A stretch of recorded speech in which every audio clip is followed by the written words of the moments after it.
بسم اللہ الرحمن الرحیم نحمدہ ونصلی علی رسولہ الکریم اما بعد۔ محترم عزیز بزرگوں، دوستو، اللہ تعالی شانہ کا بڑا احسان ہے، بڑا کرم ہے کہ اللہ تعالی شانہ نے ہمیں بغیر استحقاق کے ایمان کا قیمتی سرمایہ عطا کیا ہے، اور اس کی نسبت کی وجہ سے اللہ تعالی شانہ ہمیں بار بار اپنے گھر میں حاضری دینے کی، اور جہاں دین کی مجلس قائم ہو، جہاں کی بات ہوتی ہو، وہاں اللہ تعالی شانہ ہمیں حاضری کی توفیق دیتا ہے، اس کا بہت بڑا۔ جب اللہ تعالی شانہ بندے کو انعام سے نوازتے ہیں تو بندے پر اس نعمت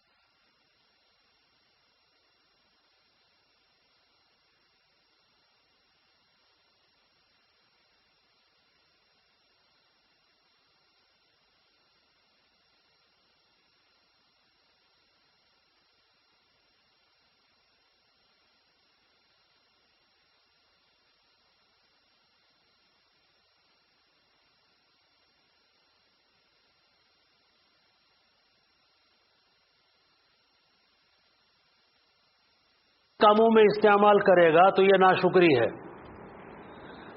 یا تو دنیا میں جیتے جی وہ نعمتیں چھین لی جاوے گی،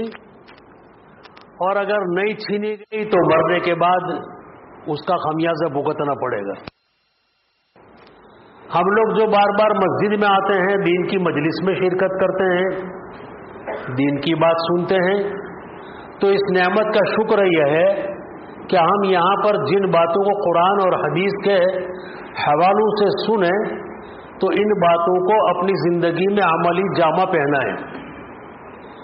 موقع موقع پر جب مطالبہ عمل کا ہو تو عمل ضرور کریں، اور عمل عادت کے لیے نہیں، دکھلاوے کے لیے نہیں، اپنا نام روشن کرنے کے لیے نہیں، بلکہ دین کا چھوٹے سے چھوٹا عمل یا بڑے سے بڑا عمل اگر مسلمان کرتا ہے تو اس کا اجر اور اس کی قیمت جب ہی حاصل ہو سکتی ہے جبکہ اس کو اللہ کی رضامندی کے لیے کیا جائے۔ کہ میرا کوئی منشا نہیں ہے، نہ میری شہرت مطلوب ہے، نہ مجھے نام بری چاہیے، نہ مجھے واہ واہ چاہیے، بلکہ میں ہر عمل کو اللہ کی خوشنودی اور رضامندی حاصل کرنے کے لیے کرتا ہوں، تو یہ اجر اس کے لیے چاہے رائے کے دانے کے برابر ہو تو قیامت میں پہاڑوں کے بقدر اس کو اجر ملے گا، اور اگر دنیا میں بڑے سے بڑا عمل کیا ہے نام بری کے لیے، دکھلاوے کے لیے، شہرت کے لیے، تو چاہے وہ کتنا ہی بڑا عمل کیوں نہ ہو، لیکن آخرت میں رائے کے دانے کے برابر بھی ثواب نہیں ملے گا، اس لیے کہ اس میں اللہ کی رضا نہیں ہے۔ اب چونکہ ہم لوگ یہاں مسجد میں حاضر ہیں، اور ہم ایسے وقت میں حاضر ہیں جبکہ حضرت رسول کریم صلی اللہ علیہ وسلم کی ولادت کا مہینہ اور آپ کی دنیا میں تشریف آوری کا ایک بہت بڑا عظیم الشان معاملہ اللہ کی طرف سے امت کو بطور انعام دیا گیا ہے، تو اس کی خوشی میں مسلمان جگہ جگہ پر خوشیاں منانے کے لیے اپنے طور طریقے اختیار کیے ہوئے ہیں۔ جو اللہ کے نیک بندے ہیں، جن کی نظر اللہ کی رضامندی پر ہے، اور جن لوگوں کا تعلق قرآن حدیث کی گہرائی سے ہے، وہ تو رسول اکرم صلی اللہ علیہ وسلم کی ولادت کے موقع پر جتنی خوشیاں مناویں اتنی کم ہے، لیکن چونکہ آپ کی بعثت اور آپ کا دنیا میں تشریف لانا دنیا کے بھٹکے انسانوں کو اللہ سے ملانے کے لیے تھا، گمراہوں کو گمراہی سے نکال کر ہدایت پر لانے کا تھا، اور ظلم و ستم کے دروازوں کو بند کرنا تھا، اور مظلومین کی حمایت کرنا تھا، اور رب کریم کی عبادت کا جو معاملہ امت چھوڑ چکی اور بھول چکی ہے اس کو دوبارہ اپنی زندگی میں آباد کرنے کے لیے ہوا تھا۔ مقصد آپ کا یہی تھا، اور قرآن بھی یہی کہتا ہے کہ ہم نے تمہارے درمیان ایسے رسول کو مبعوث کیا ہے جو تم کو ہماری تعلیمات کی باتیں سناتا ہے، یعنی قرآن پاک کی باتیں سناتا ہے، اور وحی کے ذریعے سے جو ان پر باتیں ڈالی جاتی ہے وہ حدیث کی شکل میں تم کو سناتے ہیں، تاکہ تمہارے دل گندگیوں سے یعنی کفر و شرک سے پاک ہو جائیں، تمہارے دلوں سے دنیا کی محبت ختم ہو جائے اور تمہارے دلوں میں آخرت کا شوق اور آخرت کا جذبہ پیدا ہو جائے اور اچھے عمل پر کامیابی کا یقین پیدا ہو جائے،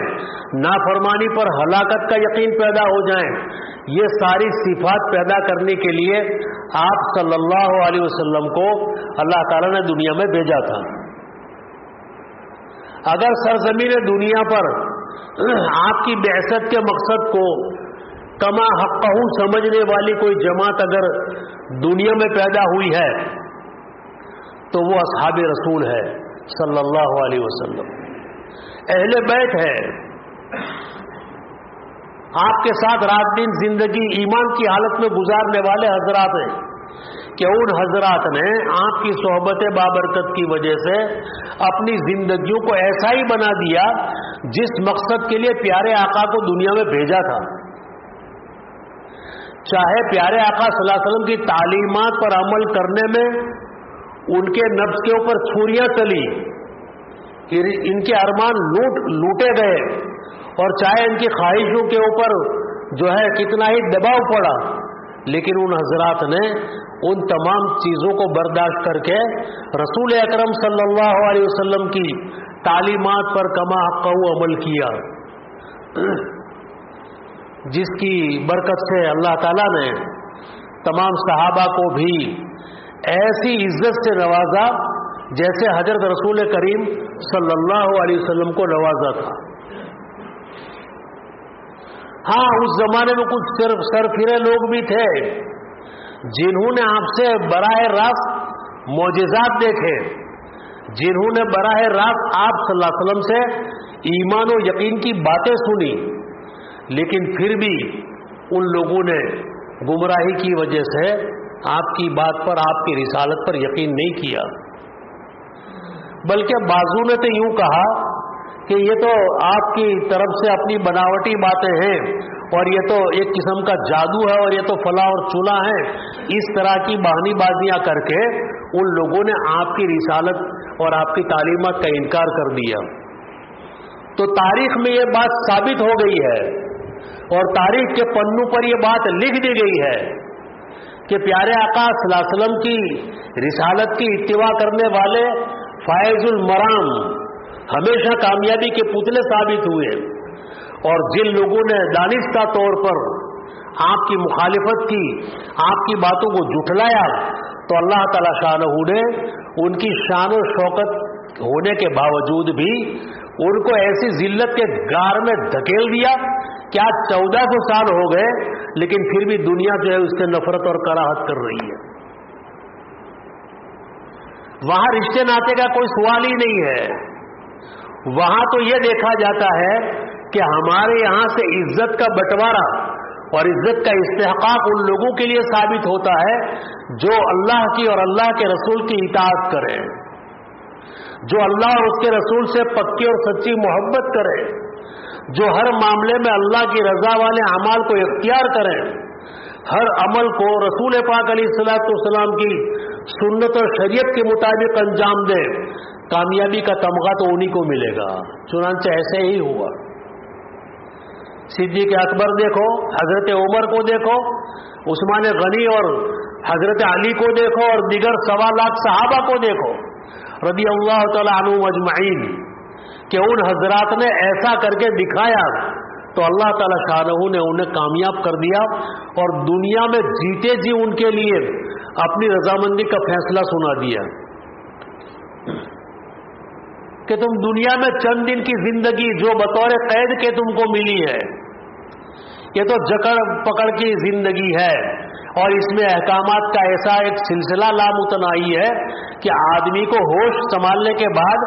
موت تک کسی لمحہ جو ہے آزادی نہیں ہے، ہر وقت میں شریعت کا کوئی نہ کوئی حکم لاگو ہے۔ اگر اچھے حالات ہیں شکر کرو، اور اپنی صلاحیت اور استعداد کو اور اپنے وقت کو اللہ کی رضا والے اعمال میں استعمال کرو. پابندی لگی ہوئی ہے. اور اگر مقدر کے اعتبار سے ناگواریاں تمہارے مقدر میں ہے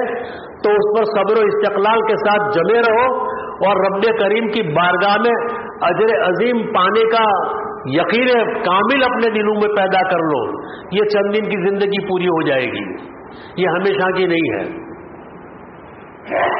چنانچہ ہمارے دین کے بڑے بڑے متوالے لوگ اللہ رسول کے فرمانوں پر 100 جان فدا اور عاشق لوگ, جن کا دعوی محبت بالکل کامل اور سچا تھا, ان کی زندگی کا کوئی کارنامہ اٹھا کر دیکھا جائے تو وہ ہر معاملے میں ہر امتحان میں کامیاب نکلے ہیں. ایسے حادثے اور ایسی ناگواریاں اور ایسی پریشانیاں جس کو برداشت کرنے کی طاقت نہیں ہے, لیکن جب ان کے سامنے صبر و استقلال کی بات دین کی روشنی میں آئی تو ان کا پہاڑ جیسا دکھ اور درد جو ہے وہ کافور ہو گیا, ختم ہو گیا. ایک آدمی کے بیٹے کا انتقال ہو گیا, جوان بیٹے کا, اکلوتا ایک بیٹا تھا, انتقال ہو گیا تو بڑا غمگین ہوا. ہوتا ہے آدمی کا اکلوتا ایک جوان بیٹا اگر انتقال کر جائیں تو اس کے دل پر جو بیتتی ہے وہ تو وہی جانے جس پہ گزرتی ہے. بڑے بڑے لوگ اس کو تسلی دینے کے لیے گئے کہ بھائی صبر کرو, اللہ کی یہی مرضی تھی, بہت ثواب ملے گا, یہ ہوگا وہ ہوگا, فلاں ہوگا چلا ہوگا. جو فضائل اور جو صبر کی باتیں ہیں ساری سنائی, لیکن ایک بات نے اثر نہیں کیا. اس کا غم برابر جاری اور ساری رہا. اس زمانے میں ایک بہت بڑے نامچین اللہ کے بندے فضیل بن عیاض رحمت اللہ علیہ, جو بڑے مشہور صوفیاء میں سے ہیں, ان کو اطلاع دی گئی کہ فلاں صاحب جو ہے ان کے بیٹے کے انتقال پر اتنے مغموم ہے کہ کسی تسلی سے ان کو تسلی نہیں آ رہی, ان کا کیا علاج ہے. آپ نے فرمایا چلو چلتے ہیں. چلے, دیکھا کہ وہ آدمی بہت غمگین ہے, سر جھکا کر بیٹھا ہے, نہ کسی سے بات کرتا ہے, نہ ہنستا ہے, نہ بولتا ہے, کچھ بھی نہیں, یعنی زندہ مردہ بنا ہوا ہے. تو حضرت نے اس سے فرمایا کہ بھائی مجھے ایک بات کا جواب دو. اس نے کہا پوچھو. تو حضرت نے فرمایا کہ اتفاق سے تم سب گھر والے جیل میں ہو, تم بھی, تمہارے بیٹے بھی, بیوی بھی, بچے بھی, سارے جیل میں مقید ہو, بند ہو جاؤ.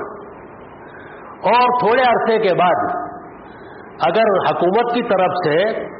تمہارے بیٹے کے نام فرمان جاری ہو جائے کہ تمہارے بیٹے کو آج جیل سے رہائی دیتے ہیں, تم کو نہیں, تمہارے بیٹے کو, سارے گھر والے جیل میں ہیں, لیکن بیٹے کے لیے رہائی کا, چھٹکارے کا نامہ اگر آ جائے تو بتاؤ آپ اس چھٹکارے کے خط سے راضی ہوں گے, ناراض ہوں گے؟ تو اس نے کہا کہ ٹھیک ہے حضرت, میں تو راضی ہو جاؤں گا, چلو اس کا تو چھٹکارا ہو ہی گیا, ایک تو کم ہو گیا, تسلی ہوگی, مجھے خوشی ہوگی. تو حضرت نے فرمایا کہ بھائی رسول پاک علیہ الصلوۃ والسلام نے 1400 سال پہلے ارشاد فرما دیا ہے کہ الدنیا سجن المومن و جنت الکافر, دنیا مومن کے لیے قید خانہ ہے, یعنی پابندی پر پابندیاں ہیں, ناگواریاں پر ناگواریاں ہیں. مکتب عشق کے انداز نرالے دیکھے, جسے سبق یاد ہوا چھٹی نہ ملی, جس نے کلمہ یقین کے ساتھ پڑھ لیا اب چھٹی اس کی موت پر ہے, عمل کے اعتبار سے چھٹی نہیں ہے. تو پیارے آقا فرما گیا کہ دنیا جیل خانہ ہے اور آخرت اس کے لیے جنت ہے. تو دنیا میں جیل خانے میں ہم سب مبتلا ہیں. اگر تمہارے بیٹے کو اللہ میاں نے موت کا پیالہ پلا کر اگر جنت کا مہمان بنا دیا ہے تو اس میں کون سی بری بات ہے؟ اس نے کہا حضرت بس کرو, مجھے بات سمجھ میں آ گئی, اب مجھے تسلی ہو گئی, میرا غم کافور ہو گیا, چلا گیا. یہ بات میرے سامنے نہیں تھی, آپ نے پردہ ہٹا دیا. یعنی ایسی ایسی باتیں ہیں جو پیارے آقا صلی اللہ علیہ وسلم نے 1400 سال پہلے بیان کی ہے, اس کا فائدہ آپ کے زمانے میں جو تھا وہ آج کے دور میں بھی ہے اور قیامت تک رہے گا, بشرطے کہ سننے والا, کہنے والا, ماننے والا, عمل کرنے والا ایمان کا پتلا ہو. جس کو پیارے آقا صلی اللہ علیہ وسلم کی باتوں پر پختہ یقین ہو. باقی جو ڈلمل ہے کہ ہاں ہو سکتا ہے وہ تو مدد صحابہ کے لیے تھی اور وہ تو اولیاء کے لیے تھی اور وہ تو فلاں اور چلا کے لیے تھی, میں تو کس کھیت کا مولی ہوں, میرا تو سارا ہی معاملہ لوٹ گیا ہے بیکار, اس طرح کی مایوسی کفر ہے.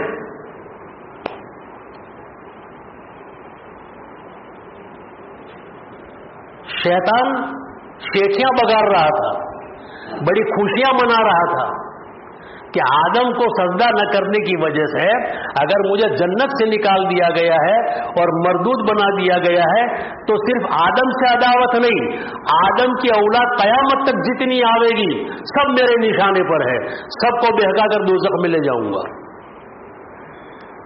کوئی اچھے کام کا ارادہ کرے گا,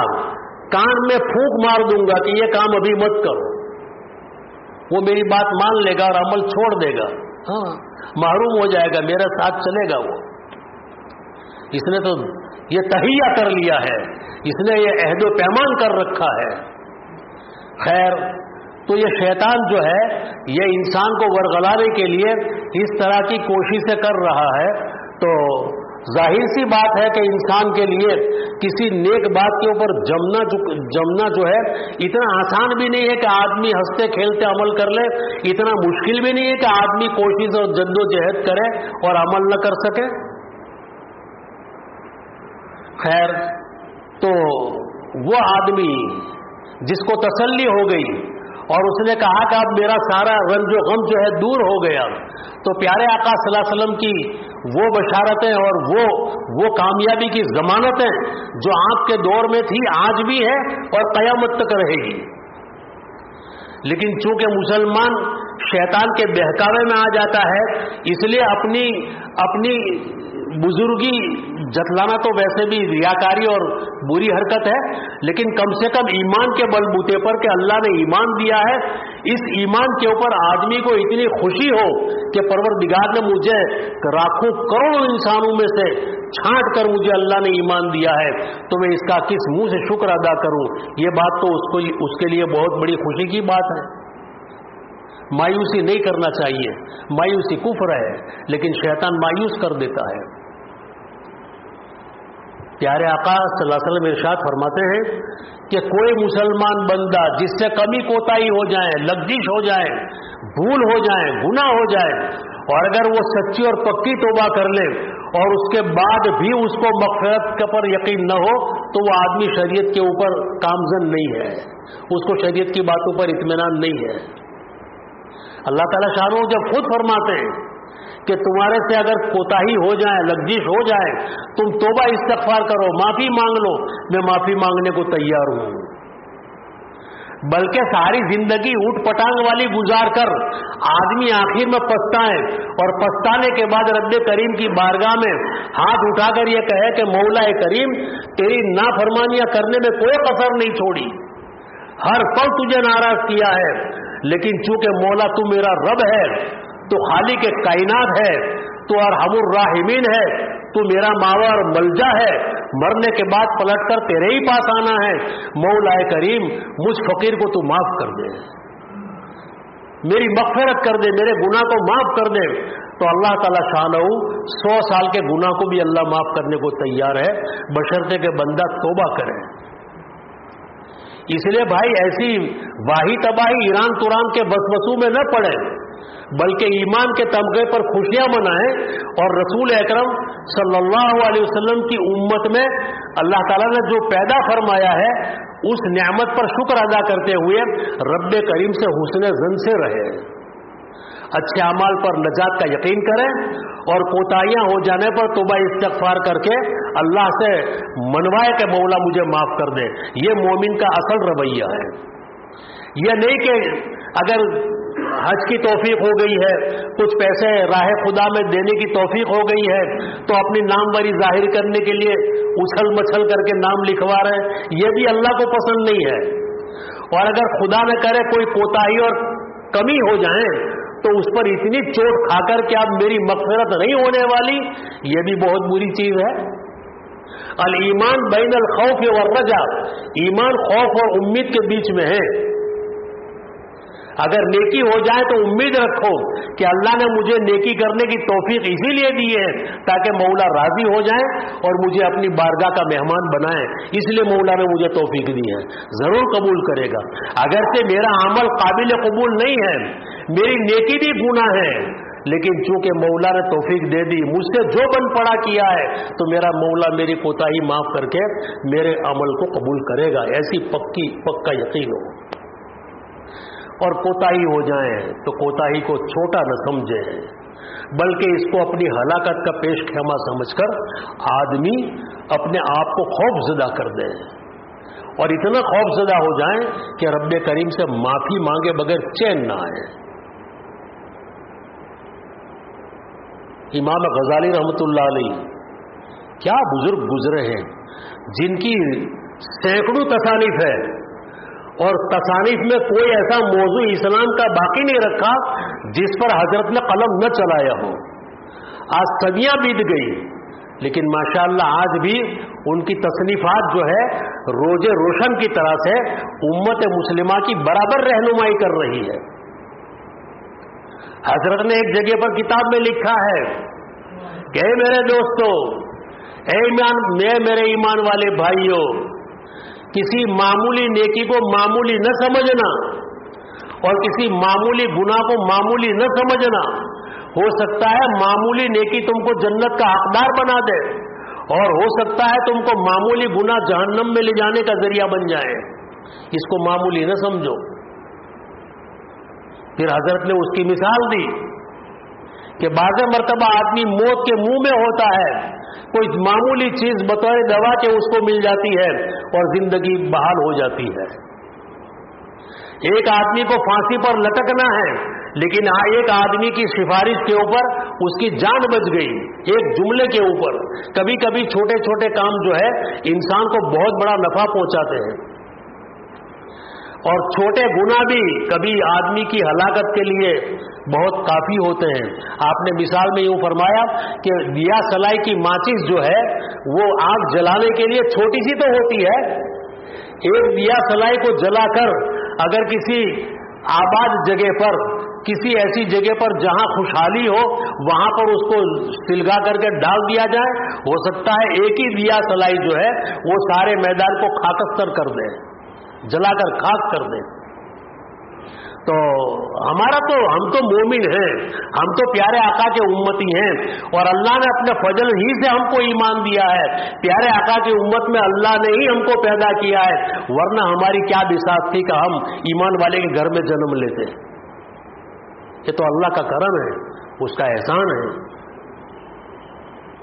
ایک مرتبہ ایک صحابی رضی اللہ تعالیٰ عنہ جو کفر کے زمانے میں تھے، جب تک ایمان نہیں لائے تھے، لیکن تھے بڑے نرم طبیعت کے، ایمان تو نہیں دیا تھا اللہ نے، لیکن بہت نرم طبیعت کے اور بڑے ملنسار تھے۔ اس زمانے میں مکے کے لوگ جو کفار تھے، اپنے گھر میں اگر بیٹی پیدا ہوتی تو اس کو زندہ دفن کر دیتے تھے۔ یہ تو سب جانتے ہی ہیں، یہ ایک رسم تھی ان کے یہاں۔ تو وہ نرم دل جو ہے، وہ صاحب جہاں کہیں بھی معلوم پڑتا کہ فلاں کے یہاں بیٹی تولد ہوئی ہے اور گھر والے اسے دفن کرنے کے چکر میں ہیں، تو وہاں چلے جاتے ہیں، اور وہاں جا کر یہ کہتے کہ بھائی اس بیٹی کو میرے حوالے کر دو، مجھے دے دو، میں اس کو پالوں گا۔ تو لوگ بعض مرتبہ آنکھیں نکال کر یہ کہتے کہ اچھا، ہمارے نسل کی چیز کو تو خریدنے والا کون ہے؟ ہم نہیں دیتے، ہم اس کو زندہ دفن کریں گے۔ تو وہ فرماتے ہیں کہ میں کبھی کبھی جاتا اور کہتا کہ میرے پاس 10-20 اونٹ ہے، لے لو، 5 اونٹ ہے، لے لو، اور اس کے بدلے میں اپنی بیٹی مجھے دے دو۔ تو اس طرح سے میرے ریوڑ میں 300 اونٹ تھے، میں نے باری باری لڑکیوں کا سودا اس سے کیا کہ جہاں لڑکی پیدا ہوئی میں نے اونٹ دے کر اس کو خریدا اور ان کی جان بچائی، اور میں نے ان کو پال پوس کے بڑا کیا ہے۔ اللہ تعالیٰ نے پھر مجھے ایمان دیا، مجھے آپ کا ساتھی اور صحابی بنایا۔ تو یا رسول اللہ صلی اللہ علیہ وسلم، میں نے کفر کے زمانے میں جو یہ اچھے کارنامے کیے ہیں، بچیوں کی جان بچائی ہے، اتنا عمدہ کام کیا ہے، لیکن کفر کے زمانے میں کیا تھا، تو کیا مجھے اس کا اجر ملے گا؟ مجھے اس کا ثواب ملے گا؟ عجیب سی بات ہے، قاعدے کی بات ہے. تو پیارے آقا نے فرمایا ہاں بھائی تجھے اس کا اجر مل گیا کہ اللہ تعالیٰ شانہ نے تجھے کفر سے نکالا، شرک سے نکالا، اور اللہ نے تجھے ایمان کا ماحول عطا فرمایا اور تجھے اللہ کا بندہ بنایا اور میرا امتی بنایا اور میرا صحابی بنایا. اس سے بڑا انعام اور کیا چاہیے؟ وہ صحابی خوش ہو گئے. یا رسول اللہ صلی اللہ علیہ وسلم، اگر وہ قربانی اونٹوں کی دینے کی چاہے کفر کے زمانے میں تھی، لیکن اللہ نے مہربانی فرما کر مجھے ایمان کی دولت دی، میں اس کے اوپر خوش ہوں. اب ذرا سا ہم بھی اپنے گریبان میں نظر ڈال کے دیکھیں کہ پیدا ہونے سے پہلے ہم نے کون سی بکریاں دی اللہ کے نام پر کہ ہم ایمان والے کے گھر میں آ گئے. ہے کوئی ہمارے پاس قربانی؟ محض فضل مولا ہے، محض اللہ کا کرم ہے. اللہ نے چاہا کہ میرے یہ بندے جنت میں چلے جائیں، اس لیے ان کو ایمان والوں کے گھر میں پیدا کر دو. اللہ تعالیٰ نے قرآن پاک میں ارشاد فرما دیا ہے کہ ہم نے دنیا پیدا کرنے سے پہلے ہی طے کر لیا ہے کہ دنیا میں اتنے لوگ پیدا ہوں گے،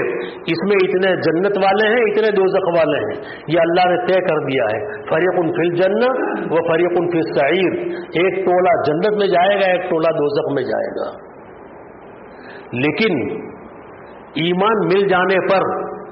اترا کر دین کی لگام کو دور پھینک کر من مانی آزادی والی زندگی گزارنے کا تہیہ اگر کر لیا ہے تو یہ بڑے خطرے کی چیز ہے. دین کے احکام کی پابندی اور دین کے احکام کے مطابق ہر معاملے میں سنت اور شریعت کی اتباع کرنا ہے. اس لیے تو اللہ تعالیٰ شانوں نے صحابہ کو پیدا کیا، اس لیے تو تبع تابعین پیدا کیے، تابعین پیدا کیے، اس لیے تو اولیاء کرام پیدا ہوئے، اسی لیے علماء کرام پیدا ہوئے، محدثین اور مفسرین پیدا ہوئے، اور ہر زمانے میں یہ سلسلہ جاری ہے اور قیامت تک جاری رہے گا. اسی لیے ہمارے یہاں خطیب لوگوں کے لیے، مقررین یعنی تقریر کرنے والوں کے لیے اور دینی رہنمائی کرنے والوں کے لیے ایک بہت سخت جو ہے قانون لکھا گیا کتابوں میں کہ منبر رسول پر بیٹھنے کے بعد دین کا پیغام پہنچانے کے لیے وہی آدمی بیٹھنے کا مستحق ہے جس کے پاس قرآن حدیث کی باتیں ہوں، جو صحیح باتیں کر سکتا ہو، سنت شریعت کی بات کر سکتا ہو، تو وہ بیٹھ کر کے لوگوں کو دین کی باتیں سنائیں، سمجھائیں اور لوگوں کو اللہ سے جوڑیں، سنت شریعت سے جوڑیں. اور جو آدمی اس کی اہلیت نہیں رکھتا ہے، نہ اس کے پاس قرآن کا علم ہے، نہ حدیث کا علم ہے، نہ اس کے پاس سنت اور شریعت کا علم ہے، بس چیلا چالو دو چار باتیں لے کر کے، دیکھی دیکھا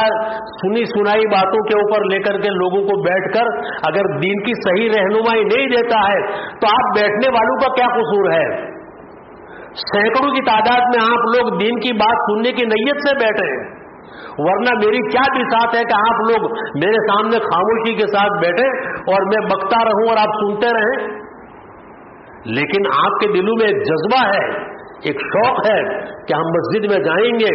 دین کی بات سنیں گے، قرآن حدیث کی روشنی میں کچھ بات سنیں گے اور دلوں کو گرمائیں گے تاکہ دلوں کے اوپر جو گردہ پڑا ہے غفلت کا وہ دور ہو جائے اور ہمارے دل میں ایمان کا نور جو ہے وہ چمکنے لگے. اسی لیے تو ہر جمعے کو مساجد میں جمع کرنے کے بعد تھوڑی دیر کے لیے دین کی باتیں سنائی جاتی ہے تاکہ ہفتے بھر کا گرد و غبار جو دلوں پر پڑا ہے وہ دین کی باتیں سن کر کچھ دور ہو جائیں اور کچھ توفیق کا معاملہ شروع ہو جائے. ہمارا لاکھوں کروڑوں کا اگر مکان اور حویلی ہے، اگر اس کی صفائی نہیں کرتے روزانہ تو اس میں پھر کیڑے مکوڑے پیدا ہو جائیں گے، جالے آ جائیں گے. اس کی صفائی ضروری ہے چاہے وہ لاکھوں کروڑوں کا ہو. اسی طرح سے ہماری دل کی دنیا ہے، اگر اس کا گرد و غبار دور کرنا ہے تو اس کے لیے قرآن حدیث کی تعلیمات ہے، وہاں کی مجالس ہیں اور وہاں کی باتوں کو سن کر کے اخلاص کے ساتھ اس پر عمل کرنے کا جذبہ ہونا چاہیے. تو انشاءاللہ العزیز دل کا غفلت کا گرد و غبار دور ہوگا. اور موت کے وقت میں ملکul موت جو ہے وہ کسی کا رشتہ ناتا نہیں دیکھیں گے، کسی کا حسب نسب نہیں دیکھیں گے، بلکہ اللہ کی طرف سے فیصلہ ہوگا کہ فلاں بندے کو اٹھا کر میرے پاس لے آؤ، یہ میرا چہیدہ بندہ ہے، اس کی روح ایسے نکالو جیسے بال جو ہے آٹے میں سے نکالا جاتا ہے، اور جو نافرمان اور جو سرکش ہے ایسے لوگوں کے بارے میں اوپر سے فیصلہ ہوتا ہے کہ جاؤ اس کو اچک کر کے میرے پاس لے آؤ اور سختی کے ساتھ اس کی روح نکالو۔ معاملہ آج کل نہیں ہے، ابھی نہیں ہے، معاملہ دیکھا جائے گا موت کے اوپر اور موت کے بعد کے احوال کے اوپر۔ اس لیے بھائی ہمارے پاس زندگی کا بہت مختصر عرصہ ہے، اس کو ہم غنیمت سمجھیں، اور غنیمت سمجھنے کے بعد حتی المقدور سنت شریعت کی پیروی کرتے ہوئے اتباع شریعت میں آگے بڑھتے رہیں۔ ممکن ہے ہماری چھوٹی موٹی قربانی اور چھوٹا موٹا مجاہدہ اللہ کو پسند پڑ جائیں اور مغفرت کا فیصلہ ہو جائے تو ہمارا بیڑا پار ہے۔ اللہ تعالیٰ مجھے بھی، آپ کو بھی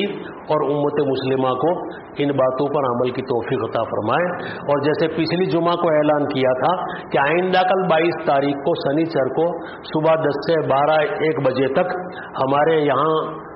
جمعیت علماء ہند کی طرف سے ایک پروگرام رکھا گیا ہے، جس میں ضلع کھیڑا کے اور ضلع آنند کے تمام مسجدوں کے متولیوں اور 2-3 ٹرسٹیان اور کچھ پڑھے لکھے سماج کے ہمدرد لوگ جو ہیں بلائے گئے ہیں۔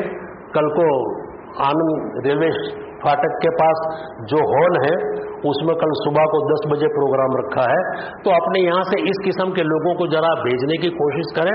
تاکہ امت مسلمہ کے رفاہی کاموں کے لیے، ان کے فائدے کے لیے اور ان کی ترقی کے لیے جو باتیں ہمارے بڑے سوچ رہے ہیں اور اس کو عملی جامہ پہنانے کی کوشش کر رہے ہیں تو ہم اس میں مددگار بنیں۔ اس کے لیے بھی تھوڑا سا خیال رکھیں اور ان کو روانہ کرنے کی کوشش کریں۔ اگر خود اس کے ذمہ دار ہیں تو خود بھی آنے کی کوشش کریں۔